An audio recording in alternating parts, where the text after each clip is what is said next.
Opening hours with MyFin. ഏതായാലും മാർക്കറ്റിനെ സംബന്ധിച്ച മറ്റു കൂടുതൽ അപ്ഡേറ്റ്സ് കൂടി അറിയേണ്ടതുണ്ട്. അതിനായി ഇപ്പോൾ ഹാർനസ് ഫിനിലെ ചീഫ് സ്ട്രാറ്റജിസ്റ്റും സർട്ടിഫൈഡ് ഫിനാൻഷ്യൽ പ്ലാനറുമായ അനീഷ് ചന്ദ്ര സി സാർ ഇപ്പോൾ നമ്മുടെ കൂടെ ജോയിൻ ചെയ്യുന്നതായിരിക്കും. Sir, good morning and welcome to the show. Sir, എന്തായാലും മാർക്കറ്റിലോട്ട് വരുമ്പോൾ നമുക്ക് കാണാൻ സാധിക്കുന്നത് ഇന്ന് 26,089 എന്നൊരു നിലയിലാണ് ട്രേഡിംഗ് തുടർന്നുകൊണ്ടിരിക്കുന്നത്. 54 പോയിൻറ്റിൻ്റെ ഇടിവ് രേഖപ്പെടുത്തിക്കൊണ്ടാണ് ഇന്നത്തെ ഒരു ട്രേഡിംഗ് നമുക്ക് കാണാൻ സാധിക്കുന്നത്. താങ്കളുടെ ഒരു ടെക് നിഫ്റ്റി 50 ഇപ്പോൾ എന്താണ്? ഓക്കെ, നമ്മളെ നിഫ്റ്റി എന്ന് നോക്കുകയാണെങ്കിൽ ആക്ടിവിറ്റി വളരെയധികം കുറവാണ്. കഴിഞ്ഞ ദിവസത്തെ കണ്ടിന്യൂഷനാണ് മോർണിംഗിലും കാണാൻ കഴിഞ്ഞത്. അത് ട്രെൻഡ് ഡൗൺ ആയിട്ടാണ് പെർഫോം ചെയ്യുന്നത്. ബട്ട് ഇതൊരു നല്ലൊരു കറക്റ്റീവ് ആക്ഷൻസ് ആണ്. അതോടൊപ്പം തന്നെ ഇന്ന് പെർഫോം ചെയ്തിരിക്കുന്ന കമ്പനികളൊക്കെ തന്നെ മിഡ് ആൻഡ് സ്മോൾ ക്യാപ്പിലെ കമ്പനികളാണ് ഇന്ന് മാർക്കറ്റിൽ പെർഫോം ചെയ്തിരിക്കുന്നത്. അതുപോലെ ഗവൺമെന്റുമായി ബന്ധപ്പെട്ട് നിൽക്കുന്ന കമ്പനികളുടെ പെർഫോമൻസ് ആണ് മുന്നിട്ട് നിൽക്കുന്നത്. അപ്പോൾ ഇതെല്ലാം തന്നെ സൂചിപ്പിക്കുന്നത് ഒരു ഇൻഡെക്സ് കേന്ദ്രീകൃതമായ ഒരു ട്രേഡിൽ നിന്ന് മാറി നമ്മൾ സ്മോൾ ആൻഡ് മിഡ് ക്യാപ്പിലേക്ക് ഒക്കെ പോകുന്ന ഒരു ഫണ്ട് ഫ്ലോ ആണ് ഇപ്പോൾ സൂചിപ്പിക്കുന്നത്. ഈവൻ ദോ നമ്മളുടെ മറ്റുള്ള കമ്പനികൾ സ്ട്രോങ് ആയിട്ടുള്ള നിഫ്റ്റിയിലെ ഏറ്റവും വലിയ കമ്പനികളിലേക്ക് പെർഫോമൻസ് തിരിച്ചു വരുമെന്ന് തന്നെയാണ് നമ്മൾ പ്രതീക്ഷിക്കുന്നത്. ബട്ട് 26,000 എന്ന് പറയുന്നത് നല്ലൊരു സപ്പോർട്ട് സോണാണ്. അപ്പോൾ അവിടെ ഹോൾഡ് ചെയ്യും എന്നാണ് നിഫ്റ്റി ഇപ്പോഴത്തെ ലെവലിൽ അവിടെ ഹോൾഡ് ചെയ്യും എന്നാണ് എനിക്ക് പ്രതീക്ഷിക്കുന്നത്. ഞാൻ പലപ്പോഴും സൂചിപ്പിച്ചിട്ടുള്ളതുപോലെ 26,250 300 ലെവൽ എന്ന് പറയുന്നത് വളരെയധികം റെസിസ്റ്റൻസ് പോയിന്റ് ആണ്. ആ ഒരു റെസിസ്റ്റൻസ് പോയിന്റിലേക്ക് എത്തുമ്പോഴേക്കും അവിടെ റെസ്റ്റ് ചെയ്യാനോ അല്ലെങ്കിൽ താഴോട്ടൊരു പ്രോഫിറ്റ് പിക്കിങ്ങിനോ വരുന്നതായിട്ട് നമ്മൾ കഴിഞ്ഞ 1-2 തവണയായിട്ട് കാണുന്നുണ്ട്. അപ്പോൾ ആ ഒരു ലെവൽ കഴിയുന്നത് മാത്രം അല്ലെങ്കിൽ അതിന് മുകളിൽ ട്രേഡ് ചെയ്യുന്നതെങ്കിൽ മാത്രമാണ് ഒരു പോസിറ്റീവായിട്ടുള്ള മൂമെന്റ്സ് വരാൻ സാധ്യതയുണ്ട്. അപ്പോൾ അതിന് നമ്മളൊന്ന് വെയിറ്റ് ചെയ്യുന്നതായിരിക്കും നല്ലത്. കാരണം അങ്ങനെ ഒരു മൂമെന്റ്സ് വരികയാണെങ്കിൽ തീർച്ചയായിട്ടും നല്ല മികച്ച കമ്പനികളുടെ പെർഫോമൻസ് ഉണ്ടാവാൻ അല്ലെങ്കിൽ ഏറ്റവും ടോപ്പായിട്ടുള്ള കമ്പനികളുടെ പെർഫോമൻസ് ഉണ്ടാവാനുള്ള സാധ്യതയുണ്ട്. അതുവരെ നമ്മൾ വെയിറ്റ് ചെയ്യുന്നതായിരിക്കും നല്ലത്. ഇന്നത്തെ നിലയിൽ നോക്കുകയാണെങ്കിൽ ആക്ടിവിറ്റീസ് പൊതുവെ കുറവാണ്. നമുക്കറിയാം ക്രിസ്മസ് ന്യൂ ഇയർ ഒക്കെ ആയിട്ടുള്ള വീക്കാണ് അടുത്ത് വരാൻ പോകുന്നത്. അപ്പോൾ അതുകൊണ്ട് ഒരു ആക്ടിവിറ്റീസ് പൊതുവെ കുറവായിരിക്കുമെന്ന് തന്നെയാണ് എല്ലാവരും പ്രതീക്ഷിക്കുന്നത്. സാറിന് ഈ ബാങ്ക് നിഫ്റ്റിയിലോട്ട് വരുമ്പോൾ 59,118 എന്നൊരു നിലയിലാണ് ട്രേഡിംഗ് തുടരുന്നത്. ഇന്ന് 65 പോയിന്റ് ഇടിവാണ് ബാങ്ക് നിഫ്റ്റി ഇപ്പോൾ രേഖപ്പെടുത്തുന്നത്. ബാങ്ക് നിഫ്റ്റിയിൽ ഇപ്പോൾ താങ്കൾ ശ്രദ്ധിച്ചിരിക്കുന്ന പ്രധാനപ്പെട്ട ലെവൽസുകൾ ഏതൊക്കെയാണ്? ബാങ്ക് നിഫ്റ്റി കമ്പാരിറ്റീവ്ലി സ്ട്രെങ്ത് ഉണ്ട്, ഇപ്പോൾ തന്നെ പിടിച്ചു നിൽക്കുന്നുണ്ട്. അത് ആ ലെവലിൽ തന്നെ ട്രേഡ് ചെയ്യുന്നുമുണ്ട്. ഏതെങ്കിലും മൂവ്മെന്റ്സ് പോസിറ്റീവായിട്ട് വരാനുള്ള സാധ്യതയുണ്ട്. ഇമ്മീഡിയറ്റ്ലി നമുക്ക് കാണാൻ പറ്റുന്ന റെസിസ്റ്റൻസ് എന്ന് പറയുന്നത് 60,000 കഴിഞ്ഞ ദിവസങ്ങളിൽ ഞാൻ സൂചിപ്പിച്ചു. അപ്പോൾ അവിടെ PSU ബാങ്കിന്റെ ഒരു സപ്പോർട്ട് നല്ലതുപോലെ കിട്ടുന്നുണ്ട്. അതോടൊപ്പം തന്നെ ഇതൊരു 58,200 ആ ലെവലിൽ ഒരു സപ്പോർട്ട് സോൺ ആണ്. അപ്പോൾ അതിനടുത്ത് തന്നെയായിരിക്കും ട്രേഡ് ചെയ്യുന്നത്. ഈ 2 ലെവലിലും ആയിരിക്കും ഈ ഒരു ദിവസവും അടുത്ത ദിവസങ്ങളിലും ഒക്കെ ട്രേഡ് ചെയ്യുന്നതെന്നാണ് ഞാൻ കാണുന്നത്. കാരണം വീക്കെൻഡ് ആയതുകൊണ്ട് കൂടി ചിലപ്പോൾ അടുത്ത ദിവസങ്ങളിലായിരിക്കും ഒരു മൊമെന്റം വരുന്നത്. പക്ഷേ ഇപ്പോഴത്തെ നിലയിലുള്ള കണ്ടിന്യൂഷൻ പാറ്റേൺ തുടർന്ന് ഒരു സപ്പോർട്ട് എടുക്കുകയാണെങ്കിൽ നല്ല സ്ട്രോങ് ആയിട്ടുള്ള റിക്കവറിക്കും സാധ്യതയുണ്ട്. അപ്പോൾ അത് നമ്മൾ തള്ളിക്കളയാനായിട്ട് കഴിയില്ല. അപ്പോൾ സെക്കൻഡ് ഹാഫിൽ ഒരു കോഷ്യസ് ആയിട്ടുള്ള ട്രേഡിങ്ങിലേക്ക് പോകുന്നതായിരിക്കും നല്ലത്. Aneesh, good morning. Good morning. Aneesh, നമ്മുടെ ബ്ലൂ ഡാർട്ട് സ്റ്റോക്കില്ലേ, ആ ബ്ലൂ ഡാർട്ട് സ്റ്റോക്ക് ഈ ഒക്ടോബർ 26, 27, ഒക്ടോബർ 26, 27 ആ സമയത്തൊക്കെ ഏതാണ്ട് 5,500-നും 5,600-നും ഒക്കെ ഇടയ്ക്ക് ട്രേഡ് ചെയ്തുകൊണ്ടിരുന്ന സ്റ്റോക്ക് പെട്ടെന്നൊരു സ്പേർട്ട് വന്ന് എനിക്ക് തോന്നുന്നു 30th ഒക്ടോബറൊക്കെ അടുപ്പിച്ച് വന്നപ്പോൾ 7,000 വരെ പോയതായിട്ട് ചാർട്ടിൽ നമ്മൾ നോക്കുമ്പോൾ ഒരു സ്പൈക്ക് കാണുന്നുണ്ട്. അത് കഴിഞ്ഞിട്ട് ഗ്രാജുവലി അത് ഡിക്ലൈൻ ചെയ്ത് വീണ്ടും ഏതാണ്ട് 5,500-നും 5,400, 5,600-ൻ്റെ ഇടയിൽ വന്ന് സെറ്റിൽ ചെയ്യുന്നതായിട്ടാണ് കാണുന്നത്. ഇടയ്ക്ക് മാത്രം ഒരു സ്പൈക്ക് വന്നു എന്നുള്ള. അപ്പോൾ നമ്മൾ ഇന്ന് തന്നെ ഓപ്പണിംഗ് അവേഴ്സിൻ്റെ തുടക്കത്തിൽ തന്നെ നമ്മൾ ഈ ബ്ലൂ ഡാർട്ടിൻ്റെ, അതായത് ബ്ലൂ ഡാർട്ടിന് ഒരു പക്ഷേ എനിക്ക് തോന്നുന്നു അന്ന് പറഞ്ഞല്ലോ, അതായത് ബ്ലൂ ഡാർട്ടിന് നല്ല രീതിയിൽ ആ കമ്പനിയുടെ ടോട്ടൽ റവന്യൂവിൻ്റെ 60-65% ഈ എയർക്രാഫ്റ്റ് കാർഗോ ഓപ്പറേഷൻസിൽ നിന്ന്, എയർലൈൻ കാർഗോ ഓപ്പറേഷൻസിൽ നിന്നാണ് കിട്ടുന്നത്. അപ്പോൾ ഈ ഛത്രപതി ശിവജി മുംബൈ എയർപോർട്ട് ഏതാണ്ട് എനിക്ക് തോന്നുന്നു ഓഗസ്റ്റ് 2026 മുതൽ മെയ് 2027 വരെ 10 മാസത്തേക്ക് കാർഗോ ഓപ്പറേഷൻസ് സ്റ്റോപ്പ് ചെയ്യുന്നു എന്നുള്ളൊരു ന്യൂസ് വന്നപ്പോൾ പൊതുവേ മാർക്കറ്റിൽ ഒരു ഡിസ്കഷൻ ഉണ്ടായിരുന്നു. ബ്ലൂ ഡാർട്ടിനെ ഭയങ്കരമായിട്ട് അഫക്റ്റ് ചെയ്യുമല്ലോ, കാര്യം ടോട്ടൽ റവന്യൂവിൻ്റെ 60-65% ഈ ലെവലിൽ കാർഗോയിലാണ് അവർക്ക് കിട്ടുന്നതെന്നുള്ള. എന്നാൽ ഇന്നലെ മുംബൈയിലെ നവി മുംബൈ ഇൻ്റർനാഷണൽ എയർപോർട്ട് തുറന്നിരിക്കുന്നു. അവിടെ ബ്ലൂ ഡാർട്ടിന് വലിയൊരു ഫെസിലിറ്റി ഉണ്ട്. അപ്പോൾ തീർച്ചയായിട്ടും എനിക്ക് തോന്നുന്നത് ബ്ലൂ ചാർട്ടിൻ്റെ ഓപ്പറേഷൻസിൽ വലിയ കുറവുകൾ വരാൻ സാധ്യതയില്ല. പക്ഷേ സ്റ്റോക്കിൻ്റെ പ്രൈസിൽ അന്ന് മാത്രം എനിക്ക് തോന്നുന്നു 30th ഒക്ടോബറിൻ്റെ അവിടെ ഒരു സ്പൈക്ക് വന്നിട്ട്, അതും വലിയ രീതിയിലൊരു സ്പൈക്കാണ്. 5500 5600 നിന്നും 7000 വരെ പോയിട്ട് തിരിച്ച് 5500 അവിടെ വന്ന് സെറ്റിൽ ചെയ്യാനായിട്ടാണ് കാണുന്നത്. എന്താണ് ചാർട്ട് പറയുന്നത് അനീഷ്?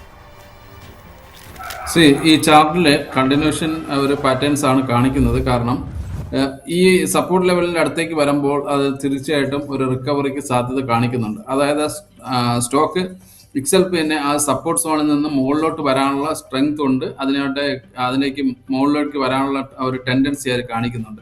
ബട്ട് നമ്മളെ റീറ്റെയിലേഴ്സ് ആണ് അത് കണ്ടിന്യൂഷനിലേക്ക് കൊണ്ടുപോകാനോ അല്ലെങ്കിൽ മുകളിലേക്ക് വരുമ്പോൾ കോൺഫിഡൻസ് കുറവായതുകൊണ്ടായിരിക്കാം വീണ്ടും അത് താഴേക്ക് വരുന്നു, വീണ്ടും സപ്പോർട്ട് എടുക്കുന്നു. അപ്പോൾ എനിക്ക് തോന്നുന്നു ഈ ഒരു സപ്പോർട്ട് സോണിൽ നിന്ന് മുന്നോട്ട് പോകാനുള്ള സാധ്യതയുണ്ട്. ഈ ഫണ്ടമെന്റൽ ന്യൂസ് ഒക്കെ ആൾറെഡി അഡ്വാൻസ് ആയിട്ട് വരുന്നത് കൊണ്ട് തീർച്ചയായിട്ടും അവർക്ക് അത് പ്ലാൻ ചെയ്യാനുള്ള ഒരു ടൈം കിട്ടിയിട്ടുണ്ട്. അപ്പോൾ അതൊക്കെ കണ്ടായിരിക്കാം വീണ്ടും നമ്മുടെ ഈ ഒരു റിക്കവറിക്ക്, ഒരു ട്രെൻഡ് റിവേഴ്സലിന് വീണ്ടും ഒരു സാധ്യത ഞാൻ കാണുന്നുണ്ട്. ഈ ഒരു സോൺ, ഈ 5200 ലെവൽ നല്ലൊരു ക്രൂഷ്യലായിട്ടുള്ള സപ്പോർട്ട് സോൺ ആണ്. അപ്പോൾ അവിടെ നിന്ന് വോളിയം എല്ലാം പൈക്കുകയാണെങ്കിൽ തീർച്ചയായിട്ടും വീണ്ടും ഒരു 7000 ലെവലിലേക്ക് പോകാനുള്ള സാധ്യതയുണ്ട്. ഈവൻ ദോ ചിലപ്പോൾ അവിടെ നിന്ന് ട്രെൻഡ് റിവേഴ്സലൊക്കെ വന്ന് മുകളിലോട്ട് പോകാനുള്ള സാധ്യത ഞാൻ കാണുന്നുണ്ട്. കാരണം കുറച്ച് കാലമായിട്ട് അതൊരു കൺസോൾട്ടേഷൻ മൂവിലേക്കും പിന്നെ ഒരു ഡൗൺ ട്രെൻഡിലേക്കും ഒക്കെ വന്ന് നിൽക്കുകയാണ്. ഇപ്പോൾ ചില സമയങ്ങളിൽ ഇനിയിപ്പോൾ ഈ ഒരു ട്രേഡ് ഡേറ്റയൊക്കെ വരുമ്പോൾ, നമ്മുടെ ഫെസ്റ്റിവലിൻ്റെയൊക്കെ ഡേറ്റയൊക്കെ വന്നു കഴിയുമ്പോൾ എനിക്ക് തോന്നുന്നത് അതൊരു മൂവ്മെൻറ്റ്സിലേക്ക് വരാൻ സാധ്യതയുണ്ട്. അപ്പോൾ വളരെ ക്രൂഷ്യലായിട്ട് ഈ ലെവലുകൾ വാച്ച് ചെയ്യുക. മുകളിലോട്ട് പോകുമ്പോൾ എഗെയിൻ നമ്മളൊരു 7000 അടുത്ത് വരുമ്പോൾ റെസിസ്റ്റൻസ് പോയിന്റിൽ അത് ഹോൾഡ് ചെയ്യുന്നുണ്ടോ, അത് ട്രെൻഡ് കണ്ടിന്യൂ ചെയ്യാനുള്ള സാധ്യതയുണ്ടോ എന്നൊക്കെ വാച്ച് ചെയ്ത് കഴിഞ്ഞാൽ നല്ലൊരു ട്രേഡിംഗ് സെറ്റപ്പ് നമുക്ക് സെറ്റ് ചെയ്യാൻ സാധിക്കുമെന്ന് തന്നെയാണ് എനിക്ക് തോന്നുന്നത്.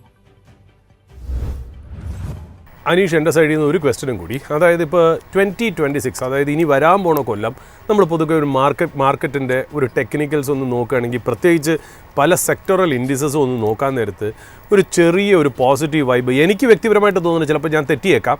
ഈ നിഫ്റ്റി PSU ഇൻഡെക്സ്, അതായത് PSU സ്റ്റോക്സിൽ നല്ലൊരു മൂവ്മെൻറ്റ് വരാനുള്ള ചാൻസസ് ഉണ്ട്. ഒന്നാമത് ഗവൺമെൻറ്റിൻ്റെ ക്യാപെക്സ് നല്ല രീതിയിൽ വന്നു എന്നുള്ളതാണ് അതിൻ്റെ നല്ലൊരു ബെനിഫിഷ്യറി. ഇപ്പോൾ ഡിഫൻസിലൊക്കെ ആണെങ്കിലും റെയിൽവേസിലൊക്കെ ആണെങ്കിലും നല്ലൊരു ബെനിഫിഷ്യറി എന്ന് പറയുന്നത് PSU സ്റ്റോക്ക് ആയിരിക്കും എന്നുള്ള കാര്യത്തിൽ സംശയമില്ല.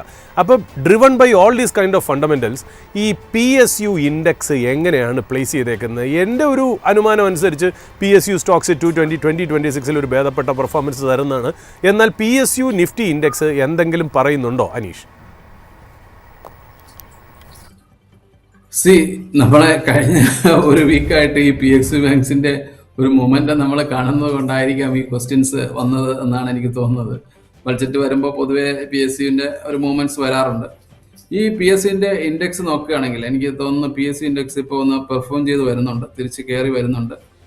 ബട്ട് ഇവിടെയും നമ്മൾ വളരെ കോഷ്യസ് ആയിട്ട് ശ്രദ്ധിക്കേണ്ടത് ഇതൊരു കണ്ടിന്യൂഷൻ ആണോ, സാധാരണ സീസണൽ എന്നുള്ള ഒരു രീതിയിലാണ് ഞാൻ അപ്പോൾ ഈ ചാർട്ടിനെ കാണുന്നത്. കഴിഞ്ഞ ഒരു 2 വർഷം മുമ്പുള്ള ഒരു സാഹചര്യമല്ല ഇപ്പോൾ നിലനിൽക്കുന്നത് എന്നതുകൊണ്ട് ചാർട്ടിൽ ഒരു ട്രെൻഡ് സ്റ്റാർട്ട് ചെയ്താൽ അത് സസ്റ്റൈനബിലിറ്റി എത്ര ഉണ്ട് എന്നുള്ളത് ഞാൻ ഒരു കോഷ്യസ് ആദ്യമേ തന്നെ പറയുന്നു. ബട്ട് ഇപ്പോഴത്തെ ലെവലിൽ ഞാൻ നോക്കുകയാണെങ്കിൽ വളരെയധികം പോസിറ്റീവ് ആയിട്ടുള്ള ഒരു ചാർട്ട് പാറ്റേൺ ആണ് ഇപ്പോൾ കാണാൻ സാധിക്കുന്നത്. കാരണം ഒരു ഡൗണിൽ വന്നതിന് ശേഷം, ഒരു കറക്റ്റീവ് ആക്ഷൻസ് വന്നതിന് ശേഷം ഒരു മൂവ്മെന്റ്സ് വരുന്നു. പക്ഷെ എനിക്കത് കണ്ടിന്യൂ ചെയ്യുമോ എന്നുള്ളത് പറയാനായിട്ട് ഞാൻ ഇപ്പോഴും അഡ്വാൻസ്ഡ് ആയിട്ടുള്ള ഒരു പ്രഡിക്ഷൻസിന് ഞാൻ ഇപ്പോൾ തയ്യാറാവുന്നില്ല. ബട്ട് എനിക്ക് തോന്നുന്നത് നമുക്ക് റീസണലായിട്ടുള്ള ഒരു ട്രെൻഡ് ഒരു മൊമെന്റ് ഇപ്പോൾ കിട്ടാനുള്ള സാധ്യതയുണ്ട്. വെരി ഷോർട്ട് ടൈം ഒരു പോസിറ്റീവ് വ്യൂ എന്നുള്ള രീതിയിലാണ് ഞാൻ ഇപ്പോൾ പറയുന്നത്.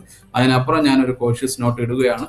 ഇന്ന് വെയിറ്റ് ചെയ്തതിന് ശേഷമായിരിക്കും നല്ലതായിരിക്കും, വെയിറ്റ് ചെയ്തതിന് ശേഷമുള്ള ഒരു ഡിസിഷൻ എടുക്കുന്നതായിരിക്കും നല്ലൊരു ട്രേഡിംഗ് സ്ട്രാറ്റജി എന്നാണ് എനിക്ക് തോന്നുന്നത്.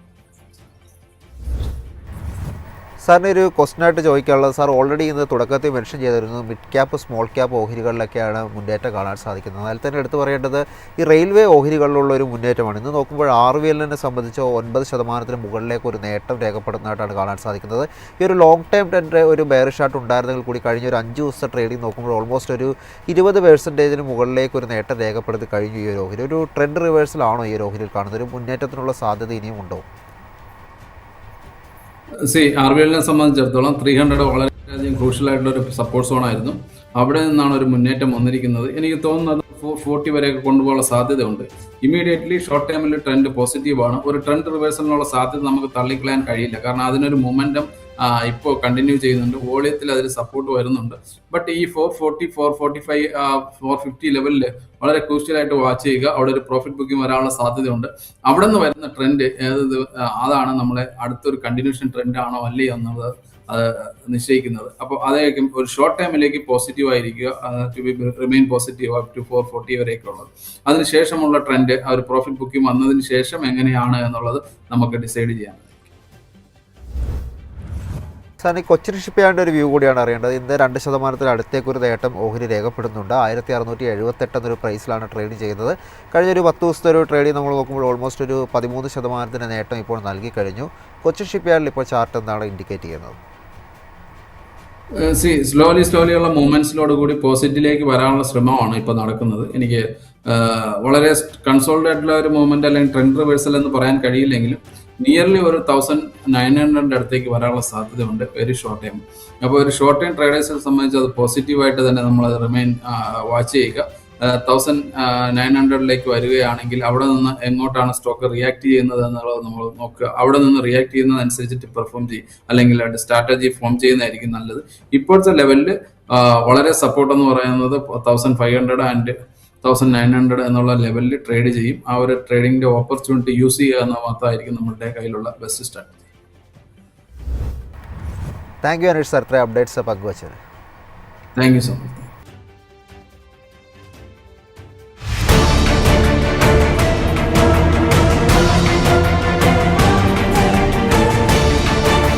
Opening hours with MyFin.